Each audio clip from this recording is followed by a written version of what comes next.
Hola, buenas tardes. Bienvenidos a esta clase número 4.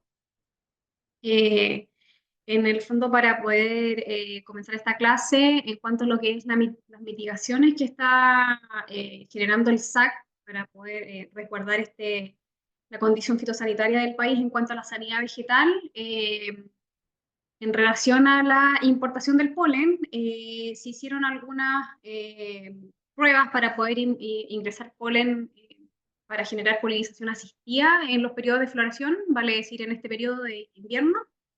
Se generó una resolución la cual establecía requisitos para poder ingresar el polen, que es uno de los posibles vectores que nosotros podríamos observar en algunas enfermedades. ¿Se escucha bien, cierto?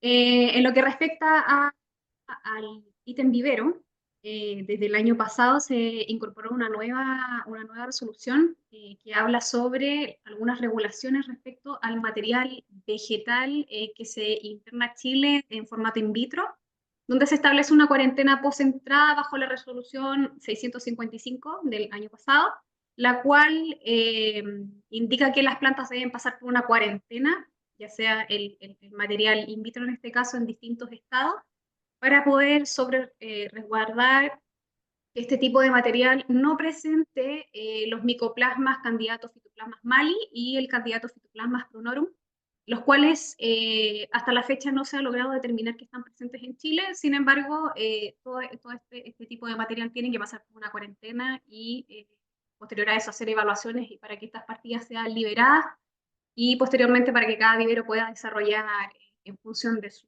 estrategia el formato de las plantas. En términos de enfermedades del avellano, de la experiencia que nosotros hemos logrado recopilar, vemos que existen tres grupos de enfermedades que afectan este cultivo.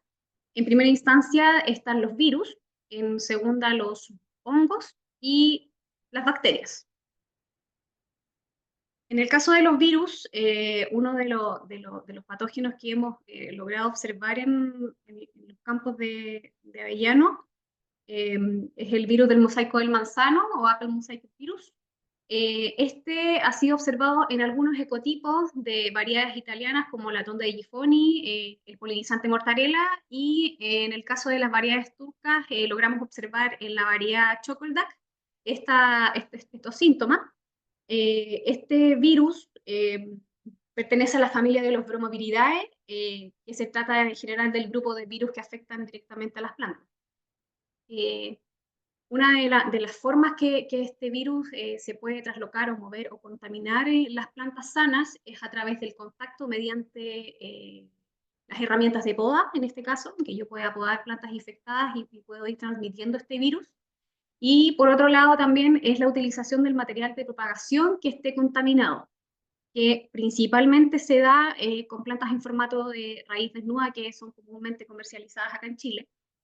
La manifestación de este tipo de síntomas es a través de los patrones irregulares que se generan en la hoja, que van tomando una tonalidad de color verde-amarillo. Respecto a la severidad de este tipo de virus, la verdad que es bastante baja. Lo que nosotros hemos logrado observar en los campos es que año tras año las plantas se van desarrollando, van brotando, van generando masa foliar, y generalmente son en las mismas zonas donde se va moviendo este virus. Este virus está presente durante todo el ciclo de vida del huerto y uno de los factores relevantes en función a lo que es los insectos que generalmente son vectores de este tipo de virus, se destaca que el pulgón, en este caso Mysocalis coryli, no es vector de esta enfermedad. Acá podemos observar distintas imágenes y el comportamiento del virus en las distintas variedades. En esta imagen se ve algunas hojas afectadas de la variedad Chocoldac. Acá tenemos imágenes sobre la infección en variedad tonda de Gifoni y en variedad mortadela. En cuanto a las medidas de mitigación que nosotros consideramos para poder evitar que se prolifere este tipo de virus en las plantas, a pesar de que no existe una cura, sí consideramos que debemos implementar en nuestros campos medidas preventivas, y una de las más importantes en este caso es considerar al momento de establecer un proyecto de avellanos la utilización de plantas con certificación. Y en este caso una planta con certificación o planta que nosotros sepamos que es que viene con condiciones asépticas que no posee el virus, en este caso es la utilización de materiales in vitro, ya sea en variedades tradicionales o variedades americanas, cuyo sistema de propagación nos permite a nosotros poder certificarnos de que no vamos a tener presencia de este tipo de virus en los campos. Por otro lado, en el caso de las plantas que presenten esta manifestación o síntomas, una de las recomendaciones es eliminar el material que esté infectado con la utilización de herramientas de poda que también que se deben desinfectar, o directamente generar una poda exclusiva en cuanto a las plantas que presenten esta sintomatología. En lo que respecta a hongos, de lo que nosotros hemos podido recabar información, hongos de la madera principalmente, esta condición de afectación se ve principalmente en primera instancia en huertos que presentan un alto nivel de emboscamiento, o vale decir una baja intervención de poda. Esta condición predispone a la proliferación de los distintos hongos que afectan a la madera del avellano. Por otro lado, está el mal control respecto a las bacteriosis que nos afectan, tanto Xanthomona como Pseudomonas, las cuales funcionan como un catalizador ante la incidencia de este tipo de patógenos. Por otro lado, también existen hongos que actúan a nivel de cuello y raíz, y uno de las puertas de entrada también que puede generar esta masificación de un hongo es un mal manejo de las larvas de purpuliónidos. En este caso, se trataría de un mal manejo de las larvas de cabrito, que son las que nos afectan directamente en el cuello de la planta. Asimismo, el desequilibrio en cuanto al tener una planta con un sistema radicular deficiente que no se equilibra con la masa foliar, también predispone a la afectación en plantas que son, entre comillas, débiles. De lo que se ha observado es que estas condiciones de hongos de la madera se da principalmente en huertos que están establecidos desde la región del Ñuble hasta el sur, perdón, pero es un efecto que se da también o que se contrapone en cuanto a lo que es el comportamiento climático. Hacia la zona sur tenemos mayor porcentaje de humedad relativa, condiciones desfavorables para la planta, pero que sí favorecen en este sentido la incidencia de este tipo de hongos. Hay un trabajo súper importante que quiero destacar en ese sentido respecto a los profesores Ernesto Moya y Jaime Guerrero, que llevan hartos años trabajando en la investigación y poder determinar cuáles son los hongos que son más relevantes en las plantas de avellano. Y dentro de los estudios que nosotros hemos podido recopilar de estos trabajos que se están haciendo, se destacan, bueno, todo el listado de este tipo de hongos que afectan a las plantas, pero de mayor importancia está el diaporte, africana, la Phomopsis, Diplodia corylli, Diplodia mutila, y en cuanto a Fusarium alternaria, se entiende que están en periodo de identificación masiva, para que estos puedan ser publicados posteriormente en los análisis que están generando ambos investigadores. Acá quise capturar una lámina que se extrajo de la presentación del profesor Ernesto Moya en el Día del Avellano, que tuvo su versión en 2021, junto con la participación de este profesor, donde se indicaba ciertos estudios y mencionaba el avance de las necrosis que se van generando por los hongos, en este caso estos fueron inoculados. Acá pueden observar la imagen de la Sordaria fimícula, en este caso la Phomopsis, y afectación por Diplodia mutila y Fusarium en esta imagen, se van viendo que va generando estas necrosis e intervención del desarrollo normal de estos tejidos. Este es un caso súper puntual. En el año 2023, en los periodos de poda, observamos en algunos campos donde se estaban generando podas con motosierra principalmente, y en cuanto a la utilización de herramientas de protección, se estaba haciendo todo acorde a mitigar cualquier puerta de entrada, ya sea para hongos como para bacterias. Se dio una condición bastante puntual, que también estaba asociada al comportamiento climático que tuvimos en el invierno 2023, donde si bien tuvimos periodos de lluvia bastante altos, una acumulación de lluvia por sobre los 900.000 milímetros acá en la región del Maule, eh, observamos que se comenzó a aparecer una sustancia de color naranjo, eh, la cual colonizaba los cortes de poda. En este caso, lo que logramos determinar era que se trataba de la Fucícula merismoides, que comúnmente se le conoce como limo anaranjado, poco común verlo en los avellanos, y uno de las formas de alimentarse de este tipo de hongos era a través de los cortes de poda, y alimentándose de los carbohidratos que generan la savia de las plantas de avellano. Hay que considerar que a pesar de que es un frutal de hoja caduca del avellano, eso no significa que tenga una detención en la producción o movimiento sabial, dado que uno de los periodos más importantes en lo que respecta a la fenología se produce en invierno, que es la floración y la polinización. Por lo tanto, la planta no es que se vaya a dormir un 100%. Entonces, fue un ambiente y una condición propicia para la proliferación de este tipo de hongos. Este se trata de un hongo mucilaginoso, tiene un color bastante característico, es como un slime, por decirlo de alguna manera de forma más práctica, donde se genera este posicionamiento en la zona de los cortes de poda, y estos también se ven colonizados por algunas levaduras y bacterias. Hicimos un seguimiento durante todo este invierno del 2023 hasta primavera, y logramos determinar que esta presencia no tuvo una incidencia o no generó un daño en lo que respecta a la madera ni al follaje. Vimos también que esta condición fue desapareciendo una vez que las temperaturas de primavera fueron aumentando y la humedad relativa fue disminuyendo. Acá, esta es una información del comportamiento del hongo en el hemisferio norte. Una de las cosas que nosotros logramos observar que la presencia de este tipo de hongo fue en el mes de agosto, y su pic se generó en el mes de octubre, y después fue disminuyendo en función del comportamiento climático obviamente tal de la primavera.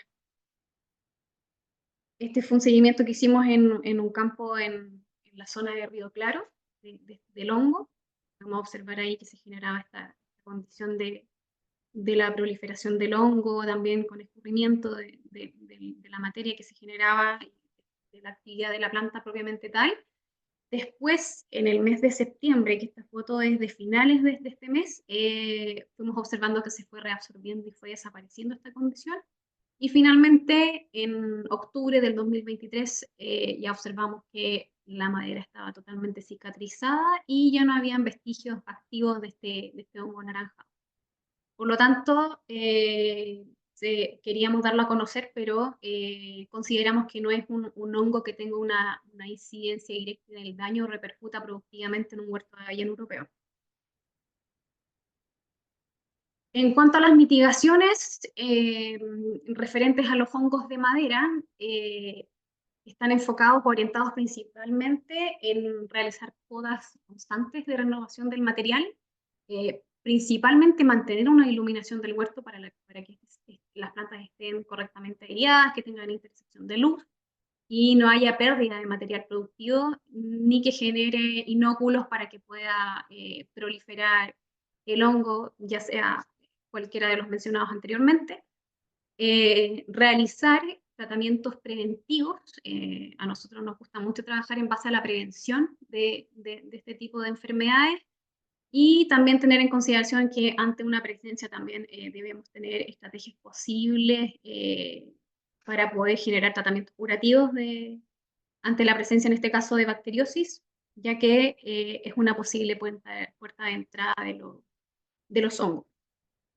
Por otro lado está la eliminación del material dañado mediante las podas sanitarias. En este caso se trata de marcar las plantas que presentan síntomas y estas plantas, previo a la poda general de los campos, se realiza esta poda de limpieza donde vamos eliminando y protegiendo obviamente los cortes que se van generando con esta poda sanitaria. Asimismo, también es importante la desinfección de las herramientas de poda.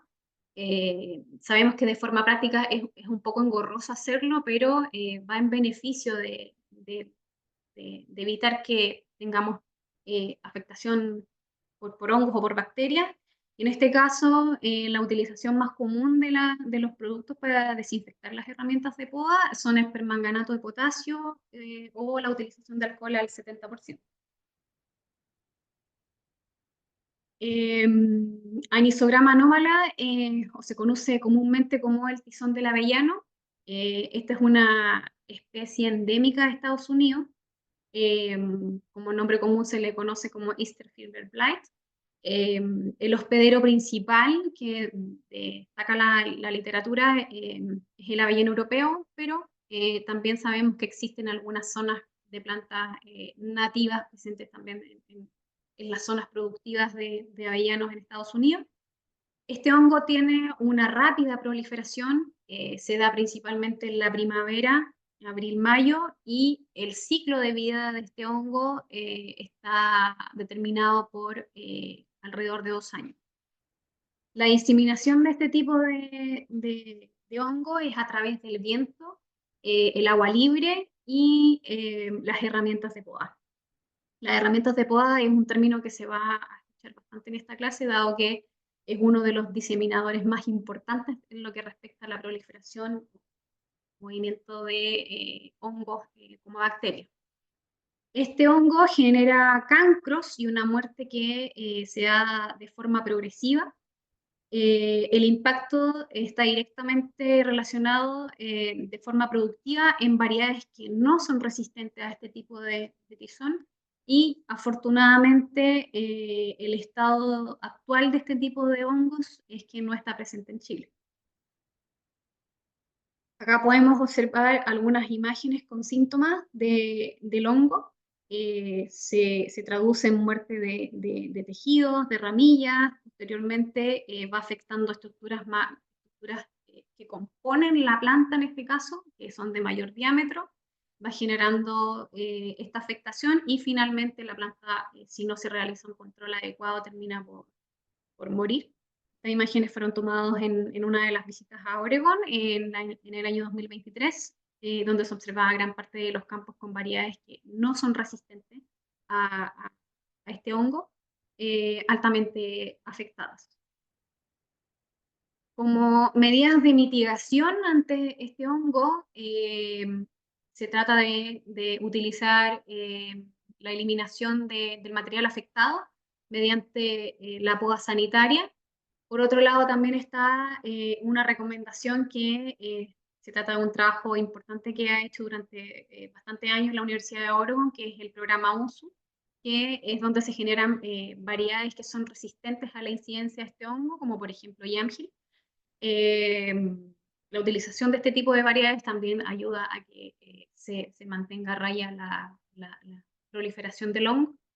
Por otro lado está la utilización de fungicida. La literatura también menciona que se trabaja bastante de la mano con las labores culturales que se realizan para poder eliminar el hongo, y así como también la utilización de tratamientos preventivos con cobre o directamente tratamientos curativos con la utilización de herramientas como tebuconazole o propiconazole.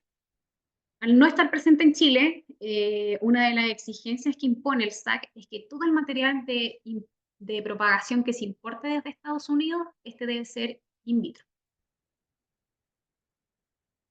Acá, una de las labores culturales que se observó en su momento que se están generando para poder salvar un poco las plantas es estas podas de reestructuración, de eliminación de material afectado y tratar de renovar los crecimientos para que pueda seguir generando fruta de estos huertos que están principalmente afectados por este hongo.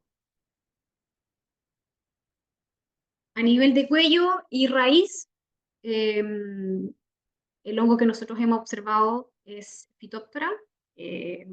no se determina una especie específica para el avellano europeo, dado que la infestación se da por hongos que pertenecen al género Phytophthora.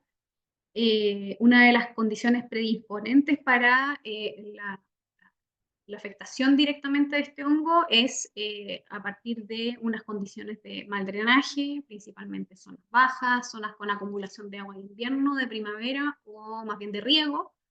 La compactación de suelo también favorece el desarrollo de este tipo de hongos. Un mal sistema radicular también es otro factor. Lo que genera este tipo de hongos es un decaimiento a nivel radicular, en cuanto son géneros que afectan directamente al sistema radicular. Y por otro lado también existe este daño a nivel de cuello, lo que va generando en términos de masa foliar la disminución del tamaño de la hoja, que es uno de los primeros síntomas que logramos observar en primavera, que es donde se ve principalmente esta condición. Y por otro lado se va dando la decoloración o amarillez de las hojas que están afectadas con fitóptero. Asimismo también se produce el marchitamiento de las plantas, obviamente porque no son plantas, están altamente estresadas, van generando metabolitos secundarios, lo cual en el caso de que hayan plantas que no se tratan, cuando son casos mucho más severos, puede provocar la muerte de las plantas. Acá quise mencionar un caso que observamos también en el año 2023, que es donde se dieron todas las problemáticas negativas para la producción de avellanas acá en Chile. Esto se dio en un huerto adulto del año 2019. Esta imagen es del mes de diciembre, todas las imágenes de esta lámina, y donde nosotros consideramos que en un suelo franco arcilloso la capacidad de campo debe estar en torno al 30 al 35% con este tipo de aparato. Acá la medición nos arrojaba en el mes de diciembre, en la revisión de la Calicata, un 57,9% de humedad, lo que obviamente generaba un estado de saturación constante. Hay que considerar que estábamos en el mes de diciembre y ya en términos de una temporada normal, regando alrededor o reponiendo alrededor de 6 milímetros, significa que está que en términos de una temporada normal, nosotros regamos entre 18 y 20 horas aproximadamente en un huerto en plena producción.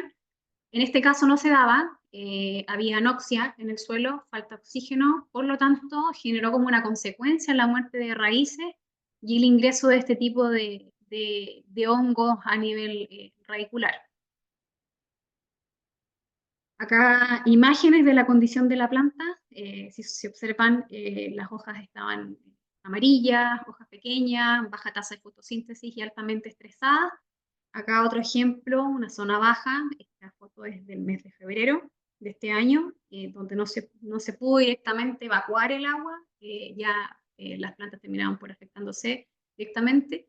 Y otro caso que se da de manera muy común, sobre todo en los suelos más pesados, es que cuando están desregulados los goteros, en este caso, tiende a emitir mayor contenido de agua, por lo tanto también genera una afectación directa y en este caso ya había muerte del 100% de la planta que estaba afectada por el hongo. En términos de mitigación respecto a este hongo, es directamente, porque es altamente móvil y puede afectar a las plantas que están en el resto de la sobrehilera, en la eliminación de las plantas que se encuentran afectadas, la realización de los drenajes para la evacuación del agua de invierno o de riego. En el caso de que tengamos plantas con síntomas como se observa en esta imagen de tonalidad amarilla, una vez que realizamos el drenaje de estas aguas, se puede utilizar algunos fungicidas sistéticos para poder mitigar esta condición, y en este caso los de uso común en avellanos son metalaxilo y fosfetilaluminio, con tratamientos que están dirigidos a las plantas que presentan estos síntomas. Por otro lado, en términos de control biológico, también se está utilizando actualmente microorganismos antagonistas para el control, en este caso, como lo hacen los microorganismos, tanto en control de hongos como bacterias, a través de competición por el espacio y por el alimento presente en el suelo. En este caso, una de las experiencias menciona que se está realizando trabajos con rizobacterias promotoras de crecimiento, las PGPR, las tricodermas, utilización de este tipo de hongos que son bastante agresivos en el control de otros hongos, porque la tricoderma compite principalmente por espacio, y por otro lado también la utilización de algunas herramientas, como streptomices, para poder reducir las cargas de Phytophthora en el suelo. Asimismo, también se considera la desinfección de las herramientas de poda para evitar que se pueda mover este tipo de hongo. Se utiliza también la misma medida que el resto de las otras desinfecciones mediante la utilización de permanganato potasio y alcohol al 70%. Eh, Eso principalmente con la Phytophthora. Ahora nos vamos a pasar a los hongos que afectan directamente ahí a las hojas. En este caso es el oído del avellano, muy masificado en los huertos de avellano. En este caso el género de la especie es Phylactinia butata.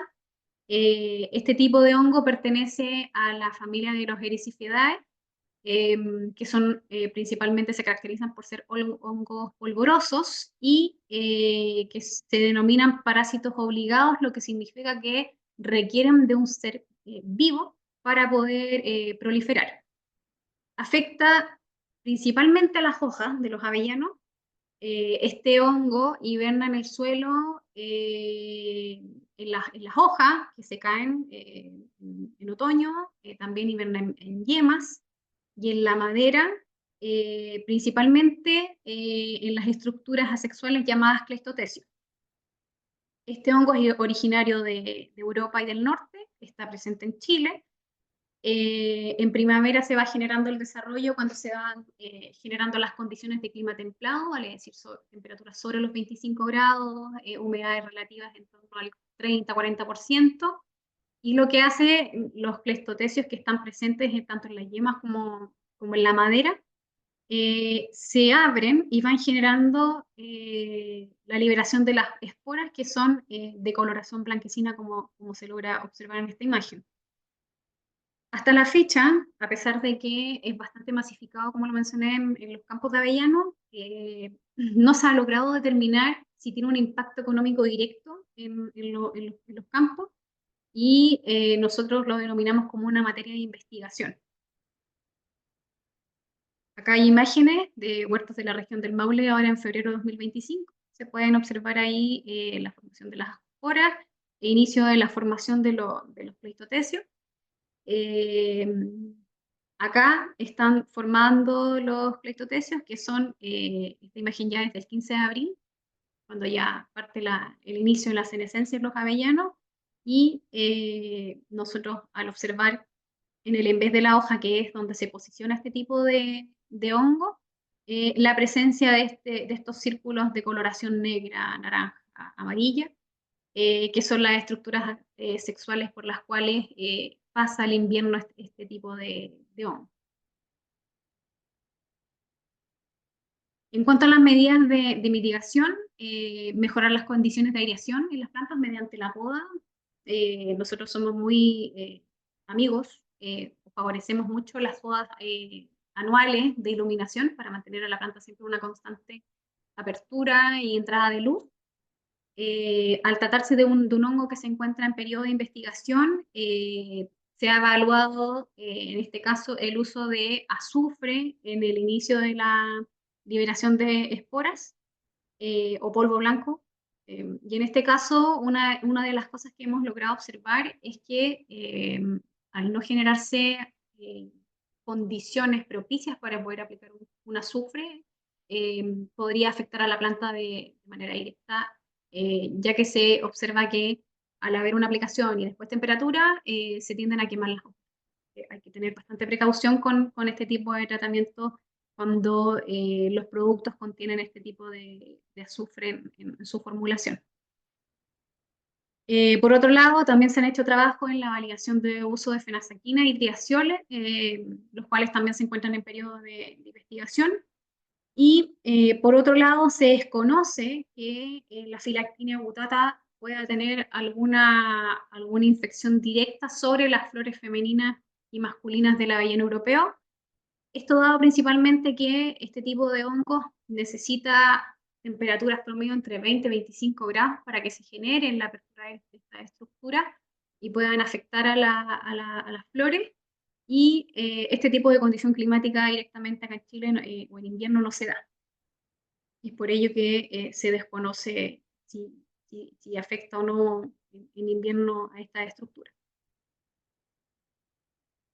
Por otro lado, este es otro idio que también pertenece a la misma familia, el Erecife Corelacearum. Este tipo de hongo es altamente agresivo, afecta directamente los brotes en primavera, se posiciona en el haz de la hoja y también tiene una afectación directa sobre la fruta, en este caso generando deformación principalmente de la estructura frutal.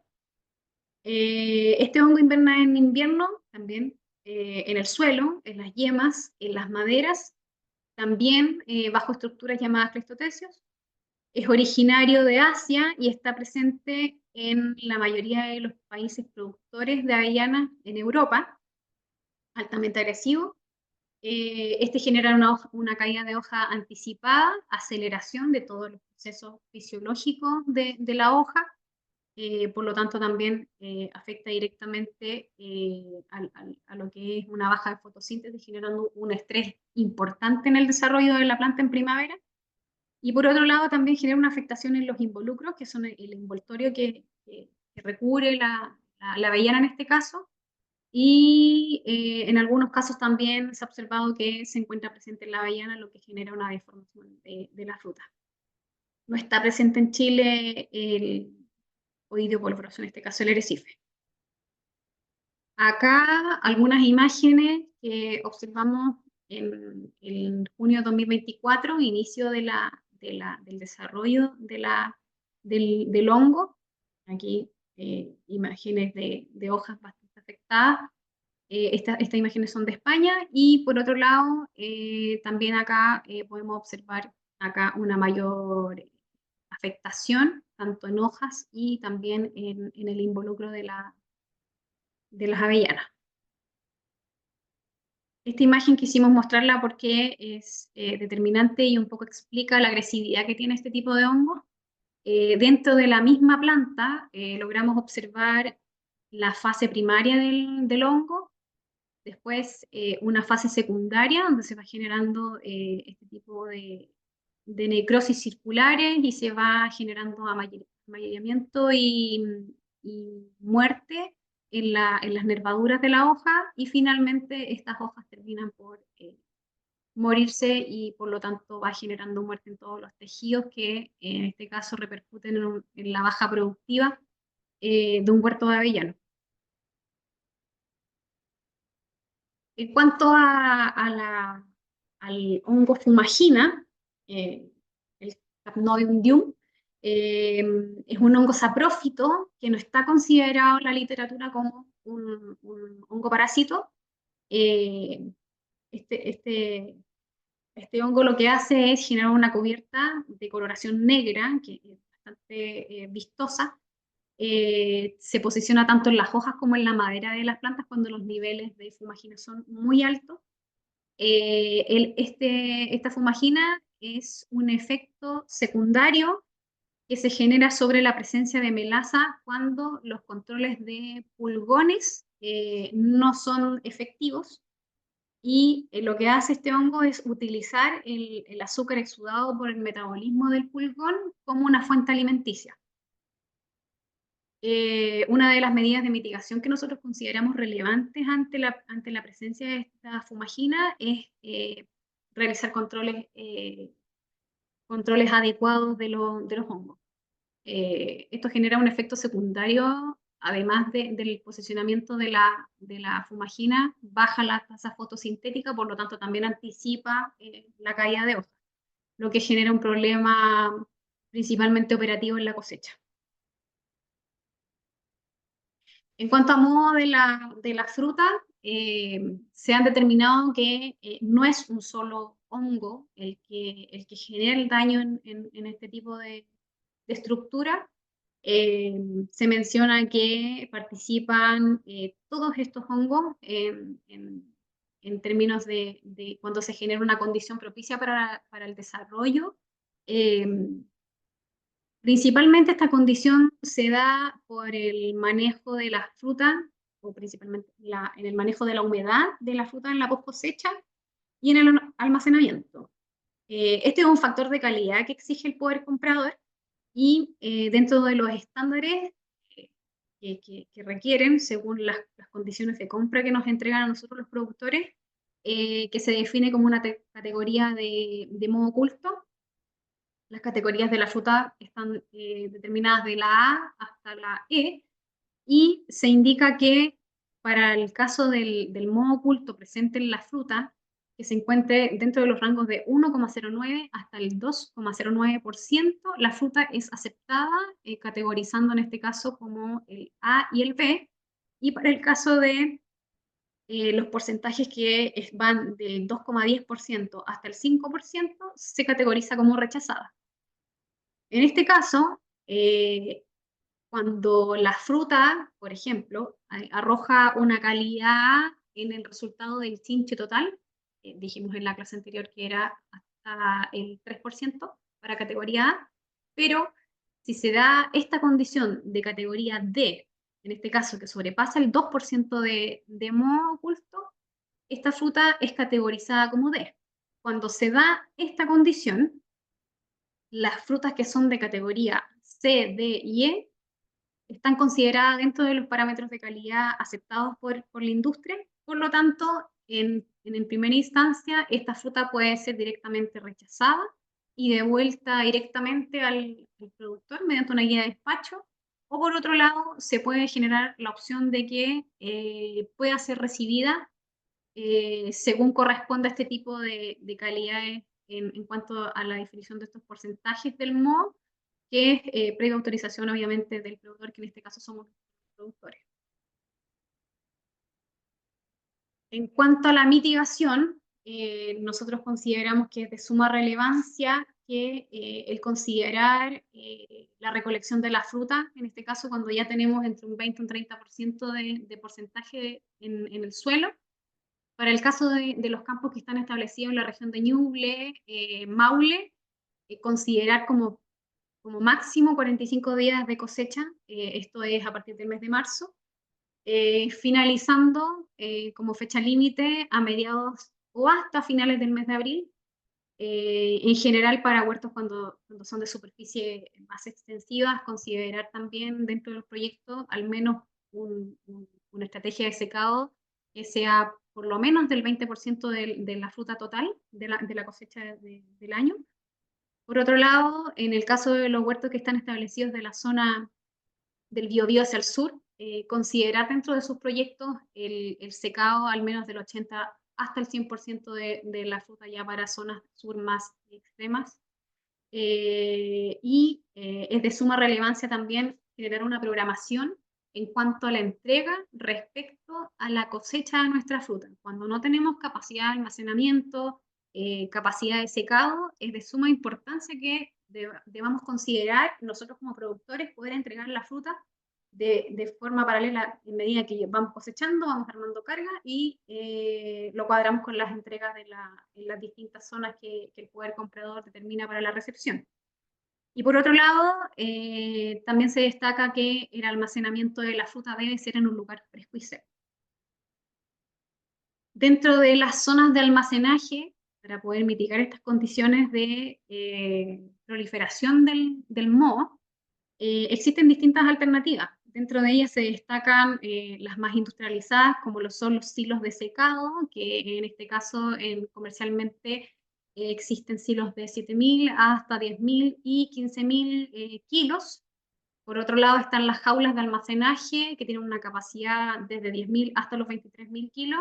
Vale decir que cada jaula en este caso, que es de 23.000 kilos en este ejemplo, equivale ya casi a una batea de 22.000 kilos. También que se puede utilizar como medida de almacenamiento en el caso de que no tengamos esta estructura suficiente. Y en el caso de bodegas, también se puede utilizar los bins plásticos ranurados para que pueda pasar el aire y evite esta condición de almacenamiento de humedad que va a generar como consecuencia el moho. También se puede utilizar como medida de almacenamiento y determinar zonas de acopio que estén en un lugar fresco y seco. Cuando no tenemos secadores, una de las medidas de mitigación es utilizar bins en este caso, que son llenados hasta el 50%, y se hace una labor práctica, se saca el sol en la mañana, se revuelve la avellana hasta el 50%, como le dije, del beans, y esta condición también va reduciendo la humedad. Obviamente, bajo condiciones que el clima sea propicio, obviamente, para que la avellana se pueda secar de forma natural. Esto se da principalmente durante los meses de marzo y abril. En la zona de la región del Maule, hacia el sur, nada que hacer, hay que secar. Y por otro lado están las zonas de acopio, que en algunos casos hemos visto que los productores instalan plástico en el suelo y se genera una capa no superior a 15 centímetros y durante el día también hay personas que están ahí dedicadas a ir revolviendo, que también nosotros consideramos que cuando no tenemos secadores es una muy buena medida de mitigación, pero se destaca, a pesar de que sea el almacenamiento, poder generar una cosecha dentro de los periodos que se escapan en el campo, la afectación de este tipo de hongo. En el caso de Aspergillus flavus, este es un hongo que produce directamente las aflotoxinas y micotoxinas, que son altamente dañinas para la salud humana, provocan distintos síntomas y afectación a nuestra salud. Y esta condición de incremento de aflatoxinas, que si bien es cierto en Chile hay este tipo de aspergillus en el suelo principalmente, no se ha logrado observar su presencia en avellana, dado que el manejo agronómico que se le entrega en cuanto al almacenamiento post cosecha y despacho de esta fruta de manera rápida, no logra generar este tipo o proliferar este tipo de hongos. Principalmente está orientado al manejo de la humedad de la pepa de la avellana y al almacenamiento de la fruta de post cosecha. Esta condición de aflatoxinas principalmente se da en otros países productores donde se ha visto que la avellana tiene otra morfología, el involucro es un poco más cerrado, por lo tanto se debe hacer un trabajo de despedronado, por decirlo de alguna manera. Si es lento, va a generar una condición propicia para que se genere el desarrollo de este tipo de aspergillus. Dentro de las regulaciones que tiene la FAO, dentro del programa Codex, determina también un porcentaje de aflatoxinas que se pueden considerar dentro de los frutos secos. Esa información está disponible ahí en la página de la FAO.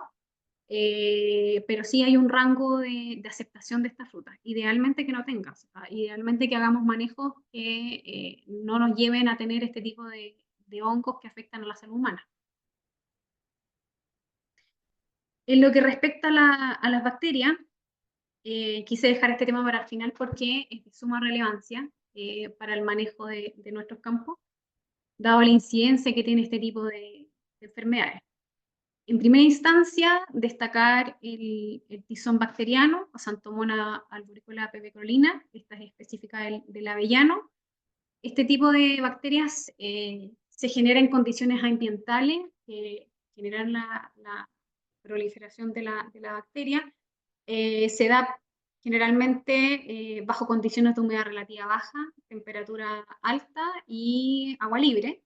Es una bacteria más bien tropical, por decirlo de alguna manera.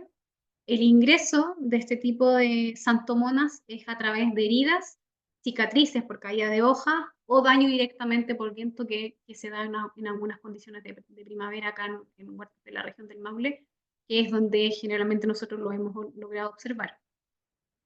Hiberna en las yemas, en las hojas que caen al suelo del receso, o en ejes con sintomatología, lo que se considera como inóculo primario. Lo que genera la bacteria en este caso es la muerte de brotes, tejidos y deformación o muerte directamente de la fruta. Cuando los niveles o las unidades formadoras de colonia o número de copias gramos superan el umbral, puede generar directamente la muerte de la fruta. Por lo tanto, una repercusión directa en la productividad de los campos. La severidad es altamente agresivo y generalmente esta condición está determinada por el clima, por la edad del campo, el manejo agronómico de la poda principalmente y los manejos en cuanto a la prevención de los tratamientos, ya sea químicos, orgánicos o biológicos de la plaga, de la enfermedad. Perdón. Acá podemos observar imágenes que demuestran una afectación directa a ramillas, la muerte directa. Por otro lado, también se indica que una de las sintomatologías más comunes es la necrosis del tipo B, que es causada directamente por este tipo de bacterias. Algunas imágenes de los distintos estados de infectación de la enfermedad. Esta imagen es de septiembre, junto con esta. Acá pueden observar que directamente ya, cuando la presión es alta, genera muerte también de las flores femeninas. Y esta es otra imagen que se tomó en octubre del 2024, ya también directamente relacionada a la muerte de las ramillas. En el año 2023 hubo una afectación importante en los huertos de la región del Maule y Biobío, así como también en Ñuble. Eh, Acá podemos observar daño en las flores en estado de precuaja, genera una atrofia y muerte directamente de la flor. Y en este caso va generando deformaciones también en este tipo de estructuras florales en estado de precuaja. En cuanto a sintomatologías observadas en Chile, esta es la más común. Acá se logra observar daño ya en fruta cuajada, en distintas formas, pero en el fondo ya también este tipo de posicionamiento de la bacteria va a generar la necrosis de la cáscara, por lo tanto va a afectar directamente a la pepa. Esta fruta recién cuajada con alrededor de 1 o 2 milímetros de pepa. Una de las condiciones que se presentó en el año 2023 eh, fue que tuvimos un incremento en los huertos afectados por Santomona, que se dio por lluvias que se dieron durante la última semana del mes de octubre, primera semana del mes de noviembre. Esta condición lo que provocó fue la disminución de la temperatura, las temperaturas en un 11% de las temperaturas máximas. Y por otro lado, lo que generó fue un incremento en lo que respecta al porcentaje de humedad relativa en los huertos. Obviamente, esto se traduce en condiciones muy favorables para la infección de esta bacteria, lo que generó finalmente un incremento del año 2022 con un 32% de huertos afectados. En este caso, en diciembre, que es poco usual ver este tipo de condiciones, a un incremento de un 55% de huertos afectados por Santomona. Dentro de los seguimientos que se hicieron para poder entender de la forma en la que se comporta la bacteria, y una de las medidas de cuantificación que nosotros utilizamos es a través de análisis de laboratorio directamente. En Chile hoy día existen dos formatos de cuantificación de bacterias. El primero se trata de la cuantificación de las unidades formadoras de colonias, y por otro lado está la metodología del qPCR, que genera en este caso el número de copias gramos presentes de las bacterias en los tejidos que se analizan. Este es un comparativo de la temporada 22-23, una muestra que se tomó el 5 de mayo, donde indicaba que existían 50.300 números de copias gramos presentes en los tejidos analizados. Y posteriormente, entrando en diciembre a la temporada 2023-2024, las mismas zonas analizadas, obviamente no las mismas ramillas, pero plantas representativas bajo la condición de medición del 5 de mayo del 2023.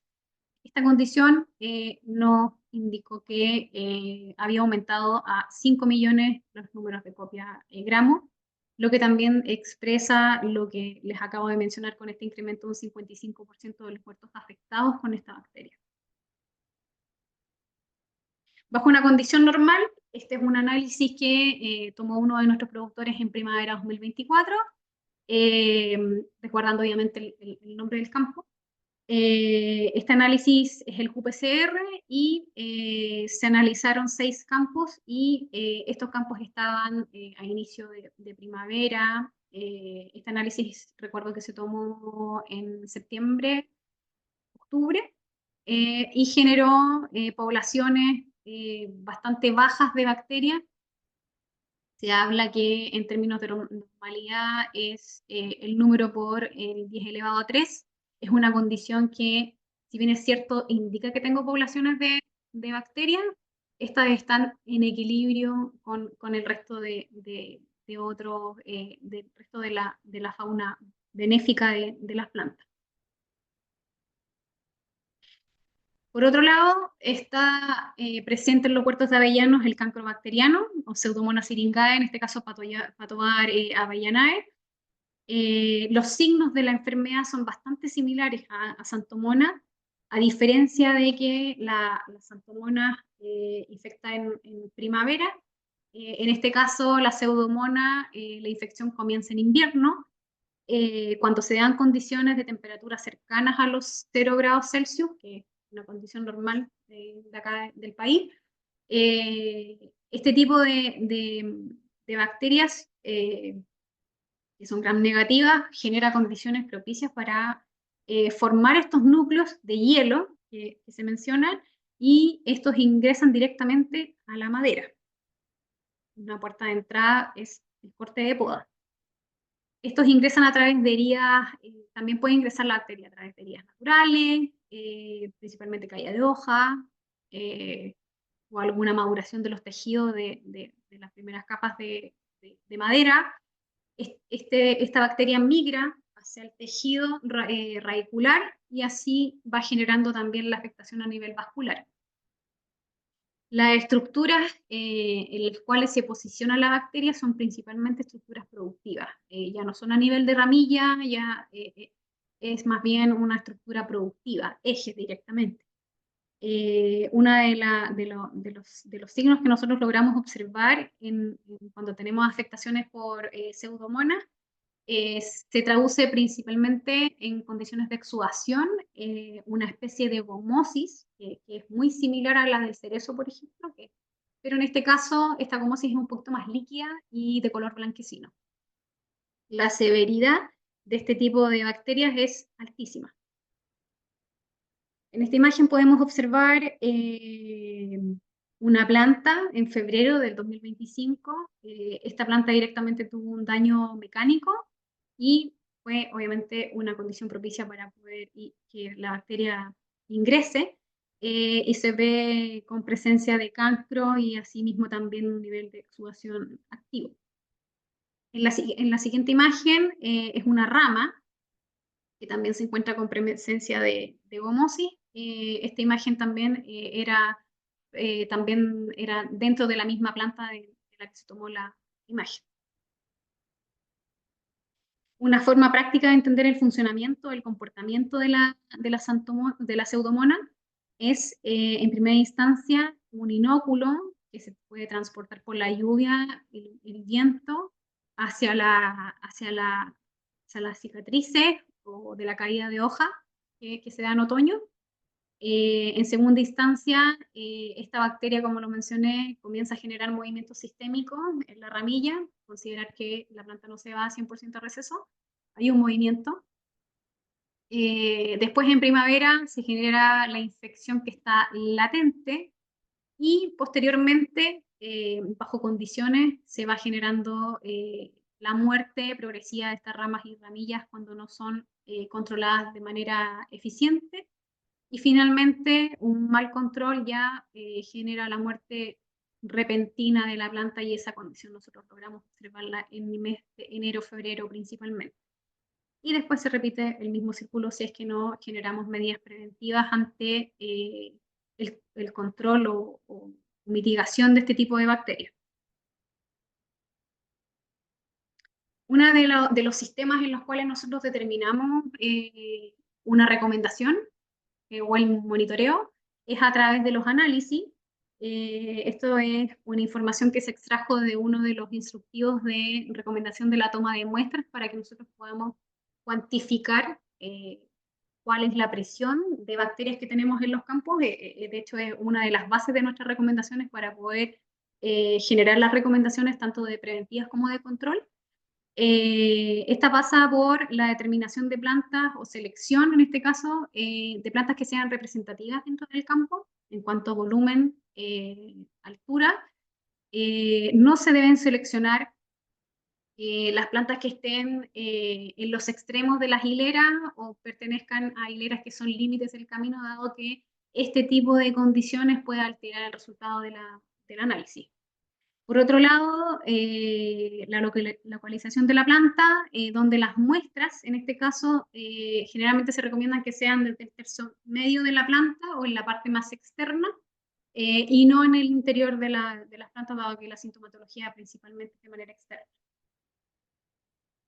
Acá en esta imagen se muestra una ejemplificación de las zonas donde nosotros deberíamos tomar estas muestras para poder ser enviadas al laboratorio. La toma de muestras se determina la técnica de muestreo que consta de 10 plantas con 3 repeticiones para poder tener un dato certero de la población que tenemos en el campo. Y en este caso, una de las recomendaciones es tomar una ramilla por cada punto cardinal de las plantas que se van a muestrear.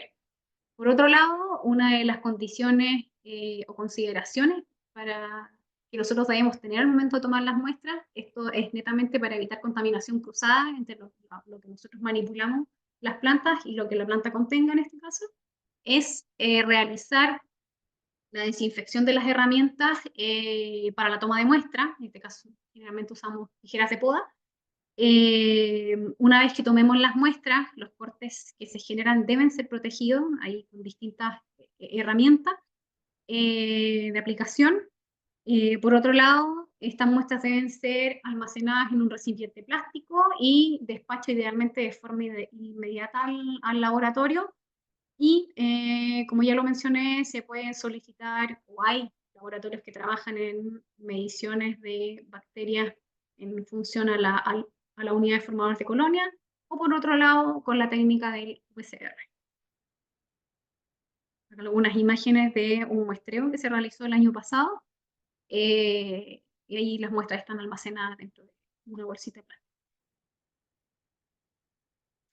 En cuanto a la determinación del control, que también puede ser de forma visual, para quienes conocemos los síntomas de la bacteriosis, se determina un umbral de control en brotes, psicobrotes, perdón, necróticos por planta que se encuentran en estado de rotación, o en este caso con niveles sobre los 300 UFC o números de copias gramos, según la cuantificación del análisis de laboratorio. Para el caso del monitoreo, generalmente se entrega una recomendación de monitorear el 1,5% plantas del sector, con un mínimo considerado de 10 plantas. En lo que respecta al control, en ese sentido queremos destacar el importante trabajo que han realizado las empresas químicas en el poder generar herramientas que no sean tan solo sintéticas en el control de las bacterias. Esto principalmente orientado a evitar que se generen resistencia de parte de las bacterias. Si bien sabemos que hay medidas que permiten controlar las bacteriosis, estas también tienen la capacidad de generar un nivel alto de resistencia ante la aplicación de productos de manera constante que sean de formulación química. Por lo tanto, se agradece todo ese tipo de estrategias que se están generando hacia nuestros productores de este tipo de herramientas. En lo que respecta al control biológico de la bacteria, que está dado principalmente por productos con formulación en base a esporas o distintas estructuras de Bacillus subtilis, específicamente, y algunos microorganismos que generan también control por competencia. Dentro de las alternativas de control comúnmente utilizadas está el Bioadvance NAT, el Serenade, Britannica, Cutan y Nacillus. En cuanto a orgánico, se trata de un producto que es de origen botánico, en este caso el Carboxygram Zinc, es una muy buena herramienta para poder controlar este tipo de bacterios, ya sea Xanthomona como Pseudomonas. En términos de utilización de herramientas de origen inorgánico, están los cobre pentihidratados como el Cytocur, el óxido cuproso como el cobre Nordox, una muy buena herramienta, y el BP Cooper, que está categorizado dentro de una ítem inorgánico. Sin embargo, orgánico, cuando las poblaciones superan las 1000 UFC, 1000 número de copias con las fijaciones altas, ya tomamos en una medida desesperada que ya es la utilización directa de formulaciones químicas o sintéticas, que en este caso, dentro de las herramientas permitidas de uso de parte del poder comprador, en este caso es Agrigent.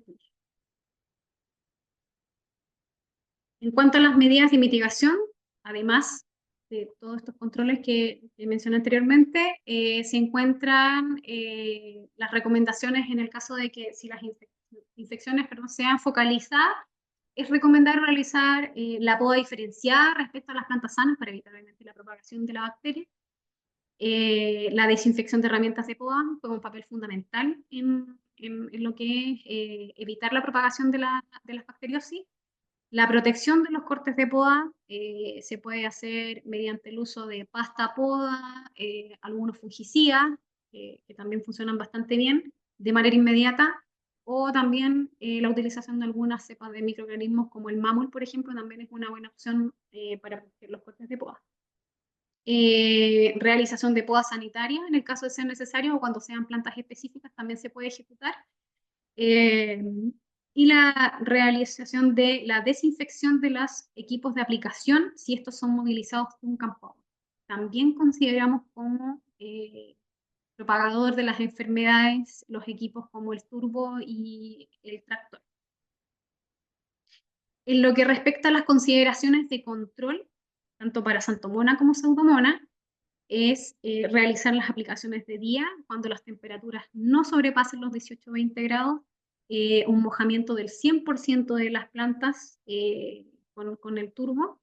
Y en este caso, una de las medidas más importantes o consideración es que en el caso de las bacteriosis también podemos trabajar de forma preventiva, y en este caso cuando hay infecciones que son puntuales, también se puede realizar tratamiento de forma sectorizada. En función de esto es cómo funcionan cómo se comportan las distintas enfermedades que afectan el avellano europeo. Eh, Eso es lo que teníamos preparado para hoy. Muchas gracias por la invitación. Eh, la, la charla de hoy se titula Innovaciones en el manejo del estrés y fisiopatía nutricionales en avellano europeo. Si bien es cierto, como AgroConnection hemos trabajado en los últimos años fuerte en los cultivos de la zona sur, entre ellos cerezo, manzano, yo diría por lo menos hace de 5 años a la fecha, fuerte también en avellano europeo. Hemos trabajado distintas líneas de productos, fuerte en lo que es reguladores de crecimiento, eh, con lo cual nosotros esperamos posicionarnos prácticamente en todos los segmentos de uso de insumos agrícolas en el cultivo del avellano. Particularmente hoy día vamos a tratar aspectos de nutrición y manejo del estrés vegetal. Bien, a modo de introducción y para quienes no conocen la compañía, sepan que AgroConnection entrega soluciones innovadoras y de vanguardia con la finalidad de resolver distintos desafíos y entregar soluciones a nuestros clientes. Contamos con cobertura técnica profesional a lo largo de todo Chile. Tenemos representación desde Arica hasta la 10ª región. Y nos caracterizamos desde siempre, desde ya más de 30 años, por la calidad de nuestras formulaciones, ¿cierto? Formulaciones de alta pureza, en general, formulaciones muy limpias, libres de cloruros, sulfatos, carbonatos, biuretes en lo que respecta a fertilizantes de suelo y foliares. y en general productos que no afectan el medio ambiente ni tampoco tienen riesgo para la salud humana, ¿ya? Respecto de nuestras líneas de productos principales, tenemos un abanico bien nutrido en las distintas áreas de los usos de insumos agrícolas. Una historia importante en lo que son bioestimulantes con efecto antiestrés. Ustedes ven algunos ahí que seguramente le van a resultar conocidos, como puede ser el terrazol foliar, que es el líder no solamente en Chile, sino a nivel mundial en el nicho de productos en base a aminoácidos. Luego tenemos líneas de nutrición especializada, algunas de ellas se las podemos mencionar hoy en día. Tenemos una línea también de protección vegetal, quizás algunos conocen también en el manejo y control de bacteriosis, un producto como Phyton 27, que es de un uso tradicional y que cuenta con etiqueta para avellano. Correctores de fisiopatía, y parte de esto vamos a mencionar hoy día también porque el avellano europeo no está libre de ciertos desórdenes fisiológicos o algunos desbalances nutricionales que afectan la calidad y le da cierta sensibilidad incluso al ataque de ciertos patógenos, ¿ya? Lo cual es parte de lo que vamos a hablar hoy día. Contamos también con una línea muy nutrida de lo que son reguladores de crecimiento, reguladores de crecimiento en lo general muy amigables en términos del tipo de hormonas que estamos trabajando, somos muy amigables con la fisiología de las plantas, ¿cierto? Contamos con benciladenina, con GA47, eh, contamos también con moléculas un poco más novedosas como el prohidrojarbonato, que es el producto Blatch, y buena parte de estos reguladores de crecimiento lo estamos también validando y desarrollando en Avellano, y de lo cual nosotros esperamos tener noticias y incorporación del cultivo en la etiqueta de varios de ellos. Luego tenemos una línea de monitoreo de plagas. Tenemos feromonas, trampas cromáticas, atrayentes de distintos tipos.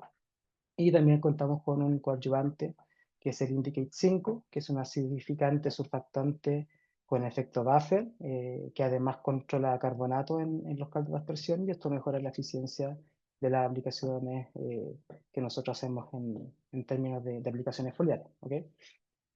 Bien, dentro de estas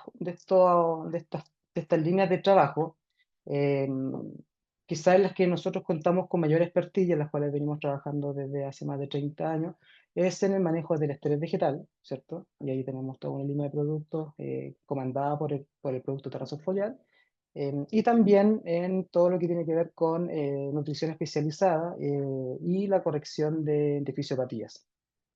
En ese sentido, tratamos de integrar ambos conceptos, ¿cierto? Porque generalmente, independientemente de cuál sea el cultivo y la zona, los niveles de estrés están en directa relación y interactúan estrechamente con lo que es el balance nutricional y eso afecta, por supuesto, la producción y la calidad de los cultivos.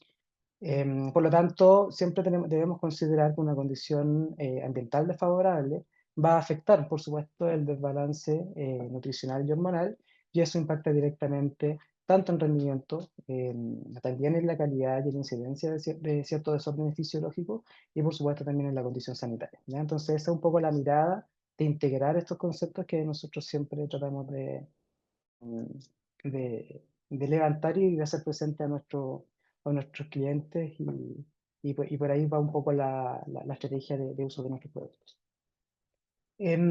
Conceptos básicos, indicar que siempre el potencial de rendimiento de cualquiera sea el cultivo, siempre depende de su índice de área foliar, porque este finalmente define lo que es la fotosíntesis neta, ¿ya? Por lo tanto, manejar el estrés y tratar de alcanzar las máximas tasas fotosintéticas siempre va a ser lo más indicado y para eso también existen alternativas de uso agrícola, ¿cierto? Y por otra parte, considerar que tener altas tasas fotosintéticas impactan directamente en la capacidad que tiene la planta de metabolizar, ¿cierto?, los nutrientes que nosotros aplicamos vía riego o vía foliar, y eso impacta también directamente tanto en la producción de azúcares, fotosimilados, la síntesis de proteínas y la acumulación de reservas. Es decir, que buena parte del potencial productivo está en tratar de mitigar el estrés ambiental y eso también nos va a llevar de contrapartida a tener un buen balance nutricional. Quizá en esta ecuación que yo presento acá, que tiene que ver con la fórmula de la fotosíntesis, ¿cierto? Que a partir de agua y dióxido de carbono producimos fotosintato y oxígeno que se libera a la atmósfera. Usualmente nosotros consideramos el factor luz, ¿ya? Pero en esta fórmula muchas veces lo que no se considera, y que también nosotros lo resaltamos fuertemente, es la temperatura. Y eso afecta de manera muy notoria a todos los cultivos de la zona sur, ¿ya? Porque muchas veces tenemos primaveras luminosas, sin embargo las temperaturas ambientales no son las óptimas para que las tasas fotosintéticas sean altas, ¿ya? Y eso generalmente genera desbalance y problemas de estrés y desbalance nutricionales temprano en primavera y afecta sobre todo los primeros estadios de desarrollo, tanto de la floración, ¿cierto? Y la cuaja temprana, ¿ya? Por ahí también se gatillan buena parte de los desórdenes fisiológicos y problemas de calidad asociados al cultivo del avellano.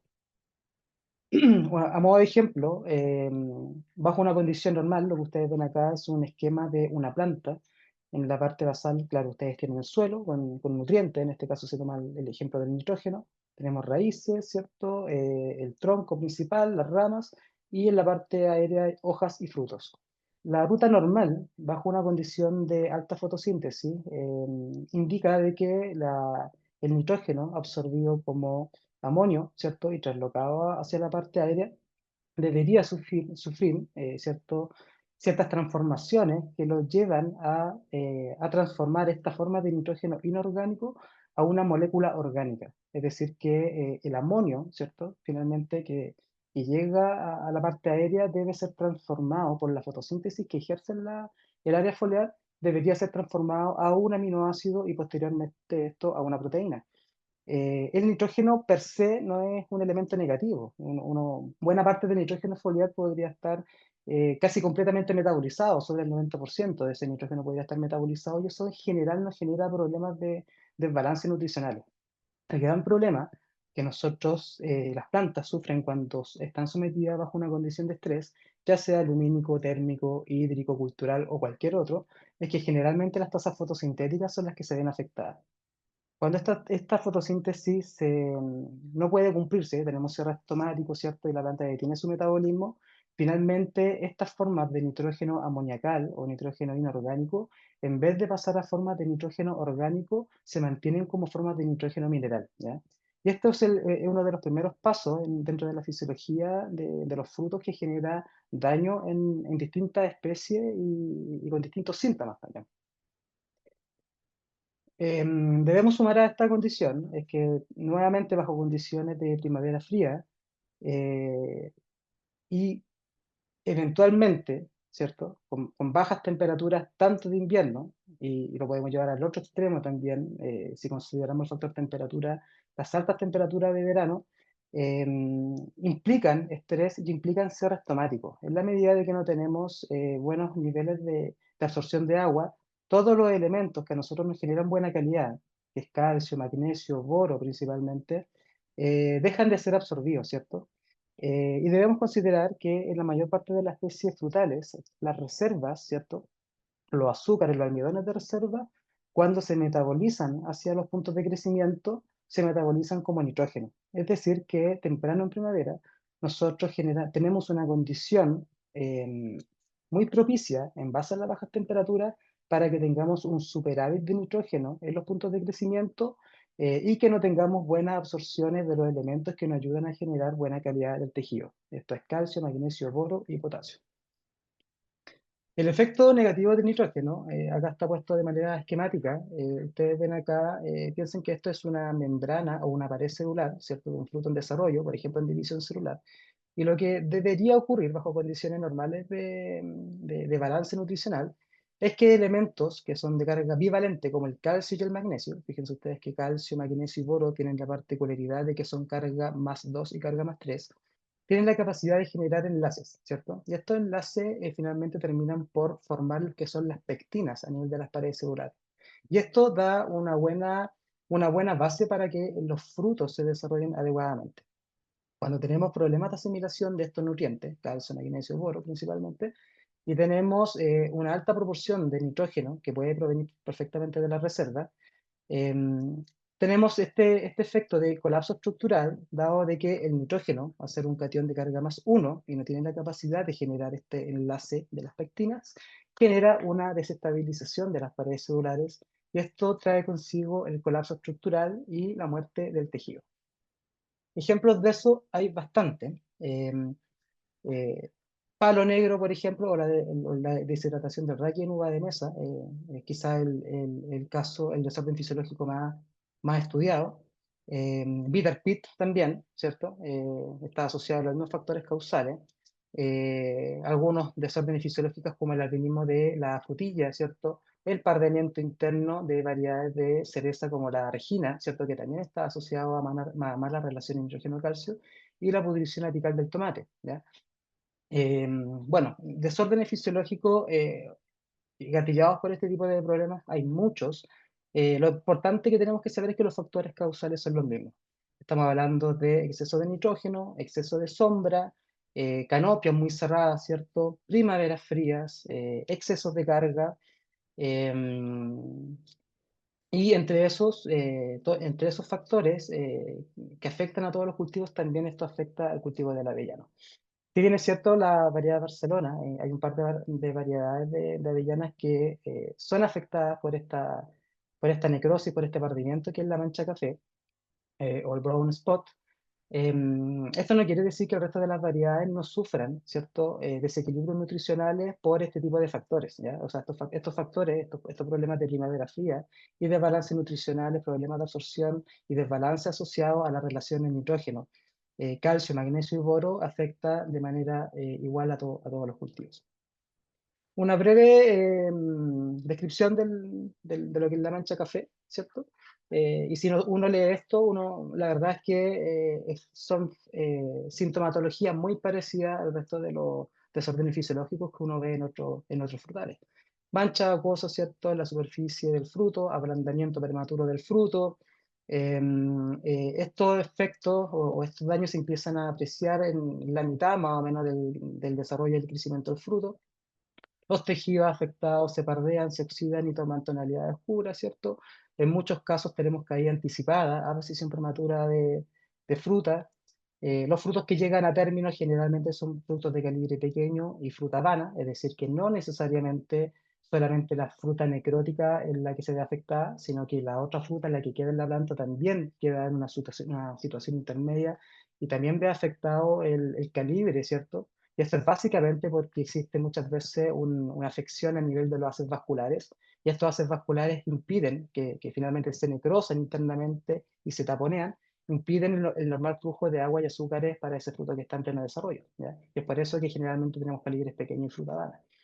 Y esto obviamente también nos da mayor susceptibilidad al ataque de enfermedades, insectos y la bacteriosis y ciertos hongos también que afectan estos tejidos, dan cuenta de eso. O sea, normalmente los frutos que sufren mancha café son afectados secundariamente o en la puerta de entrada para que después entre una bacteria o entre un hongo.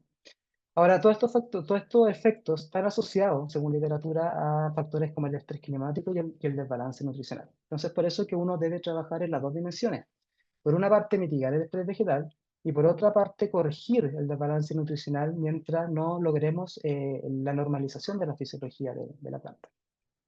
Y por ahí está un poco todo lo que nosotros hemos trabajado, apuntando a lo que es el manejo del estrés vegetal. Nosotros tenemos una línea completa para el manejo del estrés vegetal, de estos productos que son en base a aminoácidos. El producto principal acá y el más conocido es Terrasol foliar, es un producto en base a aminoácidos libre de alta pureza, que en este caso corresponde a un producto que tiene 100% de L-alfa aminoácidos, tiene todos los aminoácidos que la planta necesita para reactivar su fisiología, ¿cierto? No cuenta con una adición de nitrógeno adicional, la respuesta es rápida, tenemos mejoras en la actividad fotosintética y un producto seguro de utilizar en cualquier época del año.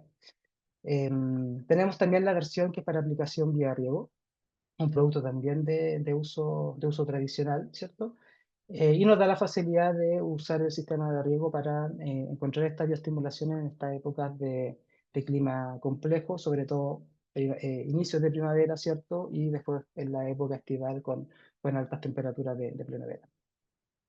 Bueno, tenemos documentados los efectos en los cultivos de los distintos aminoácidos, ¿cierto? No viene al caso entrar en el detalle de cada uno de ellos, que la acción que generan, pero por supuesto es importante tener un producto completo con un pool de aminoácidos que vayan a generar efectos en todas las dimensiones en que los aminoácidos participan en los procesos de reactivación fisiológica. ¿Ya? Otro papel importante que juegan los aminoácidos en los cultivos es el apoyo en la nutrición. Cuando uno aplica aminoácidos, en este caso terrazol foliar, vía foliar o terrazol fertirriego mediante la aplicación al suelo, ¿cierto? Lo que uno consigue al mismo tiempo es complejar los nutrientes que están, ¿cierto?, dispuestos en el suelo y que estos sean traslocados, absorbidos y traslocados internamente en la planta, ¿ya? Esto facilita sobre todo bajo condiciones de bajas temperaturas, porque los aminoácidos tienen la capacidad de circular a través de las membranas celulares, ¿cierto? Y de absorberse y traslocarse dentro de la planta sin gasto energético. Y este es el efecto complejante que tienen los aminoácidos. Ahora, la pregunta es si acaso da lo mismo, qué tipo de aminoácidos utilizar, ¿cierto?, para encontrar este efecto. Y la respuesta a eso es que no, o sea, para nada. Uno tiene que asegurarse de que el producto en base a aminoácidos que vaya a utilizar sea capaz de ser asimilado por la planta, ¿ya? Acá ustedes ven en una gráfica los 20 aminoácidos que tienen actividad biológica en las plantas. Y si bien es cierto, todos tienen una estructura común, que es la parte superior, ¿cierto? Que está sobre este átomo de carbono.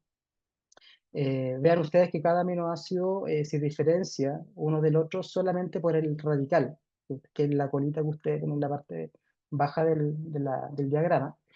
Eh, pero van a encontrar que la parte superior es una estructura común, ¿ya? ¿Por qué se llaman L-alfa aminoácidos? Es porque esta es la forma levógira de los aminoácidos, es decir que, por ejemplo, la alanina tiene la forma L y la forma D, ¿ya? La forma levógira es la que tiene el grupo amino, que es el grupo NH2 al lado izquierdo del carbono. Si ustedes se fijan, todos estos aminoácidos tienen el grupo amino al lado izquierdo del carbono, ¿cierto? Esto es igual que un rompecabezas, es decir, que si ustedes ocuparan aminoácidos, por ejemplo, una alanina, pero que no tuviera esta configuración, que no fuera una L-alanina, y fuera una D-alanina, esa D-alanina finalmente no tiene la capacidad de incorporarse en la fisiología y tener el efecto de recuperación que uno busca en los cultivos, ¿ya? Por lo tanto, cuando ustedes analicen productos en base a aminoácidos, pidan las referencias válidas para asegurarse de que el porcentaje de aminoácidos que declaren la etiqueta sean efectivamente el alfa-aminoácido. Para el caso nuestro, existe un estudio de la Universidad de Alcalá, donde se analizaron distintos productos en base a aminoácidos del mercado. Se analizó Terrasol entre ellos, ¿cierto? Y se comparó contra productos, por ejemplo, de hidrólisis química, ¿ya? Que también son en base a aminoácidos.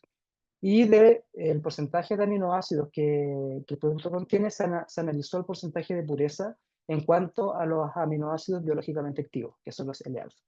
Y ahí se comprobó en este estudio, que es parte de un paper publicado en revistas científicas, que un producto como Terrasol foliar, del porcentaje de aminoácidos que contiene, tiene prácticamente un 100% de pureza de aminoácidos. Es decir, que este producto y los aminoácidos que contiene tienen una completa actividad biológica y es asimilable en un 100% por la planta.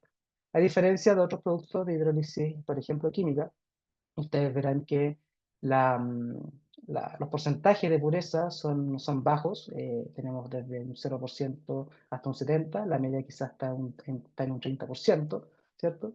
Y esto la verdad es que no es lo más eficiente de utilizar en nuestros cultivos. Es por esto que, por ejemplo, para productos como Terrasol foliar nosotros tenemos mucha data. Este es solamente un ejemplo que demuestra el efecto de mejorar la tasa fotosintética mediante las aplicaciones de Terrasol, ¿cierto? En un rango más amplio de temperatura. Es decir, que si un cultivo normalmente su máxima tasa fotosintética la encuentra entre 17 y 18 grados, más o menos hasta los 28, 30, cuando uno usa terrazol foliar, los cultivos logran aumentar su tasa fotosintética y encontrar esta máxima tasa fotosintética en un rango más amplio de temperatura. ¿Okay? Esto está demostrado también a nivel genético y a nivel también de expresión proteica, Lo que ustedes ven acá son todas las enzimas asociadas a la fotosíntesis, que son proteínas de la fotosíntesis. Ustedes ven por acá la rubisco, por ejemplo, y todas las que actúan a través del fotosistema 1, fotosistema 2, que demuestran el efecto de Terrasol, por ejemplo, en incrementar las tasas fotosintéticas de los cultivos. Eso con respecto a Terrasol. Hay productos más completos, incluso de la misma línea, está el producto Fitness, que en este caso mezcla lo mejor de dos mundos, que en este caso es el mundo de los aminoácidos más el mundo del extracto de alga. Este producto tiene un 15% de aminoácidos libres. Consideren ustedes que Tarasol foliar tiene un 9%. Es decir, que este producto, teniendo un 15%, tiene un 50% más, 60% más de aminoácidos que Tarasol foliar. Pero además tiene un 10% de ascofilo nodosum de primera calidad, que declara a nivel de la etiqueta sus contenidos de ácido algínico y su contenido de manitol, que son dos de los compuestos principales dentro del extracto de alga que a nosotros nos aseguran un resultado agronómico y una respuesta a los cultivos. Entonces, en muchos programas uno suele ver que productos en base a aminoácidos y extractos de alga están en productos por separado, y en este caso ustedes cuentan en un solo producto con la solución completa y en términos comerciales a un buen costo. Así que lo invito a echarle un vistazo a este producto. Yendo un poco más específico en lo que tiene que ver con el estrés, estamos recientemente lanzando este producto que es el Fisioestrés Térmico, que es un producto formulado específicamente para mitigar el estrés por altas o bajas temperaturas, ¿ya? Este producto, si bien es cierto, tiene una fracción orgánica, tiene compuestos inorgánicos, o sea, tiene una fracción mineral, disculpa, pero tiene muy reforzado lo que son los contenidos de compuestos orgánicos y aminoácidos, que hace que la planta resista mejor los efectos de las bajas temperaturas de invierno.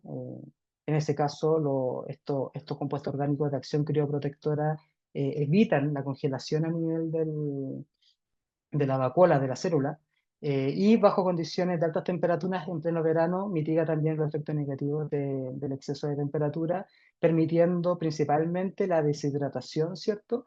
Y la pérdida de agua del tejido. Estamos hablando de brotes, hojas, pero principalmente frutos, ¿ya? O sea, aun cuando estemos bajo condiciones de estrés hídrico, estrés de altas temperaturas en pleno verano, el cultivo va a lograr reaccionar plenamente frente a ese problema.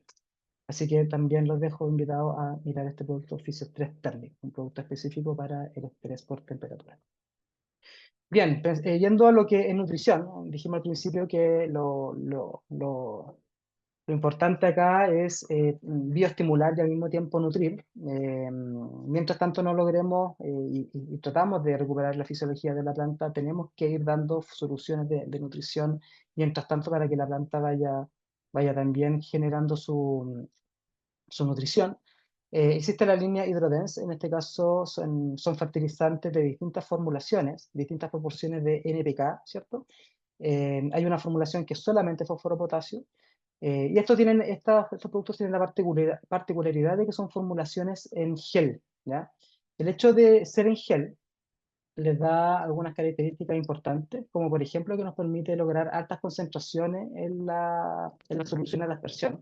Y eso principalmente porque el producto tiene la capacidad de diluirse en muy poca agua. Un producto de este tipo ustedes pueden diluir, por ejemplo, 1 kilo de producto en 1 litro de agua, y el producto se va a diluir completamente. Y eso es importante sobre todo para suelos anegados o suelos que están a capacidad de campo de la zona sur, donde en algunas oportunidades se requiere fertilizar, pero no necesariamente se requieren dar riegos largos, ¿ya? Entonces una solución bastante completa por el hecho de poder aplicar con bajos volúmenes de agua. La concentración que se logra a nivel del bulbo de mojamiento es altísima, y le vamos a sumar, y se suma también a estos beneficios de que es un producto de alta pureza, un producto libre de sales. Por ejemplo, no tiene cloruro, no tiene sulfato, no tiene carbonato, y esto les da una mayor eficiencia también para su asimilación. Algunos clientes en Avellano ya están utilizando este tipo de productos, ¿ok? Bien, yendo hacia la parte final de la presentación, y vamos a mencionar CAMAP 26 como producto icónico en el mercado nacional para el control de fisiopatías nutricionales, ¿ok? Sobre todo bajo condiciones de primavera fría, como lo mencioné delante, cuando tenemos problemas de asimilación de calcio, magnesio, boro y potasio desde el suelo, este producto nos da ese soporte mediante aplicaciones foliares. Producto puro, de alta pureza, alta estabilidad, no contiene hormonas sintéticas, no tiene cloruro, sulfato ni carbonatos, y es el producto de referencia en Chile para el control de fisiopatías. Es un producto completo, nuevamente, o sea, en aplicaciones de praderas, ustedes tienen calcio, magnesio, boro, potasio. En esa época, en este producto van a encontrar ustedes una sola herramienta que contiene todo lo necesario en forma equilibrada para el normal desarrollo de los frutos. Eso es CAMAP 26. Y también en la tendencia de contar con soluciones completas que incorporen más de un solo nutriente. Hoy día los programas usualmente no tienen solamente la aplicación de un potasio o solamente calcio o solamente magnesio. En este caso, en esa misma línea, MaxiFruit es un producto que ofrece 8 nutrientes esenciales en un solo producto, pensado en maximizar los procesos de engorde, la calidad, el crecimiento y el rendimiento. En este caso estamos hablando de una formulación de fósforo y potasio en altísima concentración.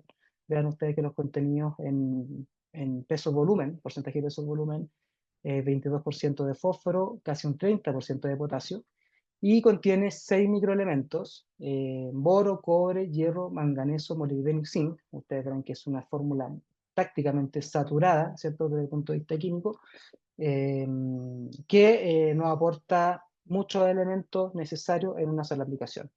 El hecho de tener fósforo es energía, ¿cierto?, para todos los procesos de alta exigencia productiva, ya sea cuaja, sea crecimiento de fruta, sea llenado de pepa.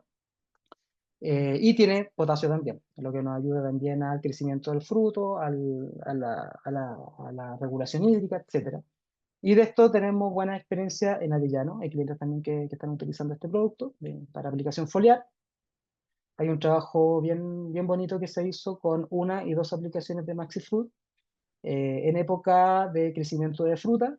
La primera aplicación se hizo con 20% del tamaño final de los frutos, la segunda con el 50% del tamaño final de los frutos. Y la verdad que en términos de aumento del diámetro de fruta, de aumento del peso de pepa y el aumento del peso del fruto, mostró significancia en los dos tratamientos aplicados. Es decir, una aplicación de MaxiFruit fue mejor que el testigo, de manera significativa, y dos aplicaciones de MaxiFruit fue mejor que el testigo y fue mejor que una aplicación. O sea, la tendencia es muy lineal.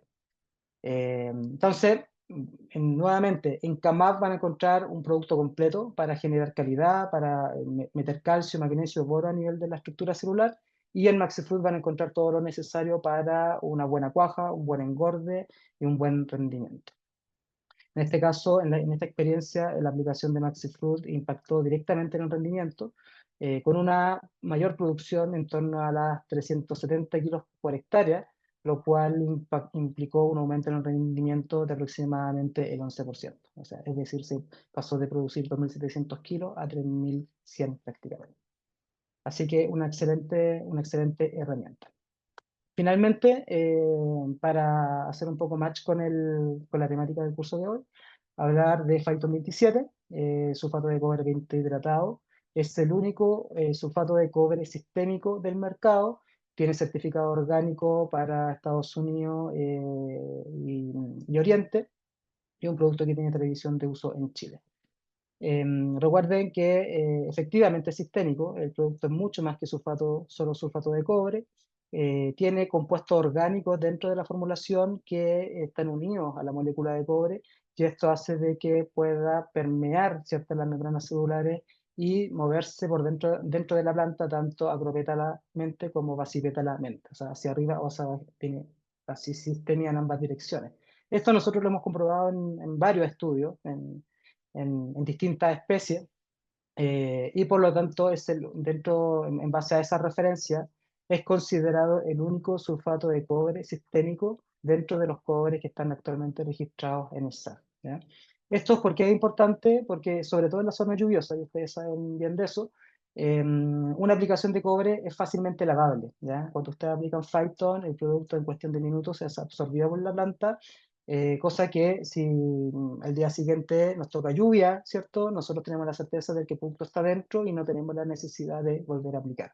El producto queda incorporado y eso lo hace más eficiente, y si uno al final del día saca la cuenta del costo de la aplicación por el día de protección que te otorga el producto, la verdad es que es un producto que económicamente conviene mucho.